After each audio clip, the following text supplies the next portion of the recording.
Hi guys. So I know that we've done a lot of talking about what constitutes a dominant man. And I'm sitting here in my bed relaxing with the window open, feeling a nice cool breeze on my arms and my back. And it makes me think. I've been thinking, guys. I'm always thinking. And I think I missed the part. I think I left something out. So, of course, I talked about a dominant man being assertive, being strong, being alpha. Whoa, they're doing fireworks? Anyway, in my neighborhood there's fireworks, but yeah, so assertive, alpha male, strong, a little bit aggressive, you know, take charge kind of mentality, being able to be a leader, provider, all of those things, right? But I left out something.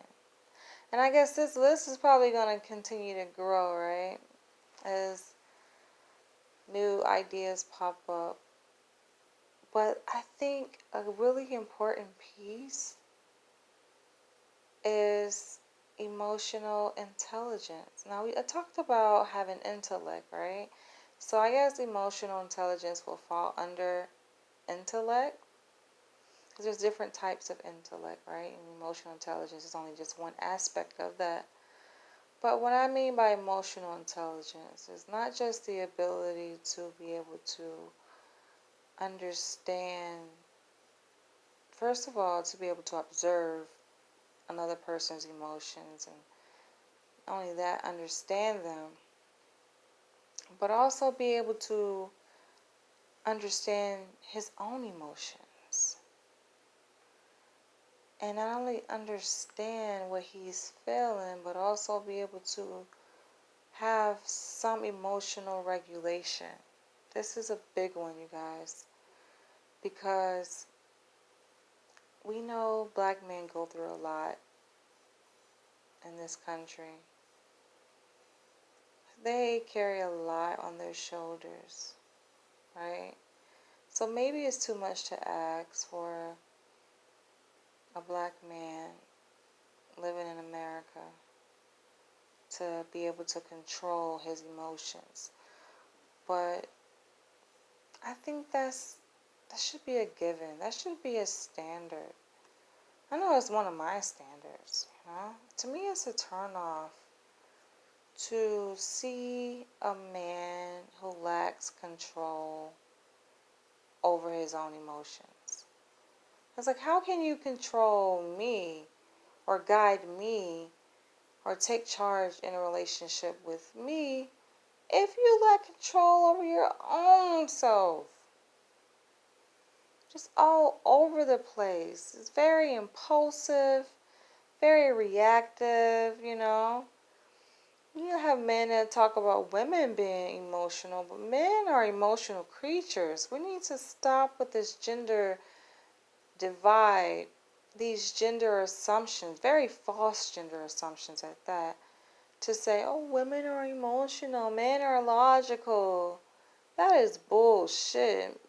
There are a lot of men who are way more emotional than women, and they just lack control over their emotions. We all are emotional creatures. That's just human nature. But some people just don't have a good grip on it. They be falling apart and they're very reactive.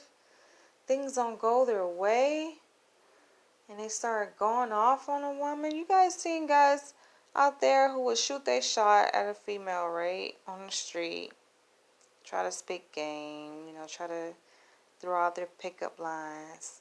Hey, beautiful, how you doing? Can I take you out? You like a tall glass of water. And then the female doesn't give them the attention, right? They don't feed into their advances coming from the men.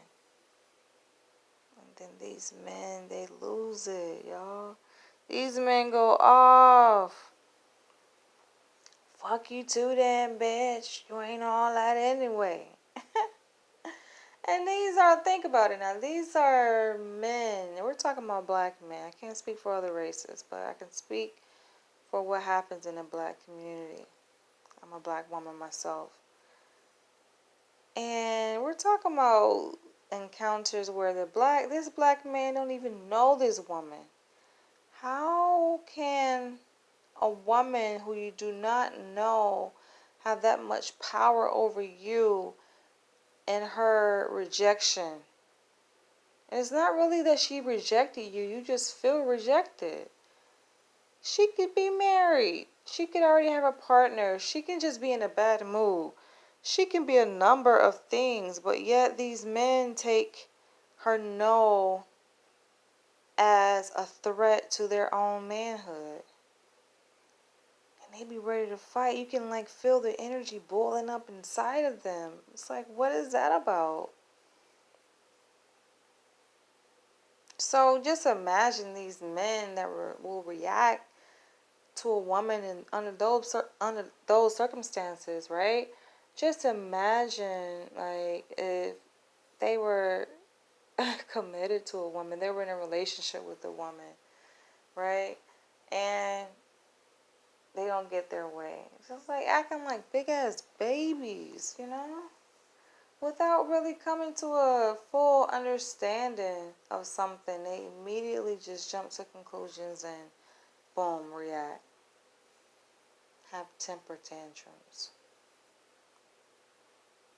You know, like, you guys gotta grow up, man. These men have very bruised egos. So, the slightest rejection, form of rejection, the slightest opposition that they face, they can't handle it. They fold, they lose it. The slightest misunderstanding, it's like they don't have the capacity to be able to work through a problem, so they run away. They don't have the capacity to sit there and talk it out, right? You know, because a person who has control of their own emotions, we call it emotional regulation in psychology, that person is able to hold their weight, right? Like, you can listen to another person's opposing perspective because you're not going to agree on everything in a relationship. So you can be able to listen to another person's opposing viewpoint, but still hold your stance, right? Hold your own water, not fall apart and lose it and run away and take it as a direct attack on you and your identity as a man. That's why a lot of relationships don't work out. You know, men like to blame women, but come on, man. Women, we been through a lot too. But I just think that a lot of women have much more endurance when it comes to surviving under stress. Men, what's going on, man? What's going on? I guess because the black man already carrying a lot on his shoulders, right? I've seen a post too, like several posts. You guys see this on social media a lot, where they say, oh, the black man already dealing with a lot out there in the world. So when he come home, the last thing you want to deal with is the argumentative woman.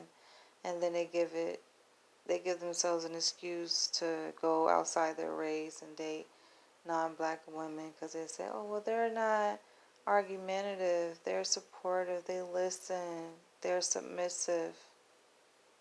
That's bullshit. I'll drop your comments below.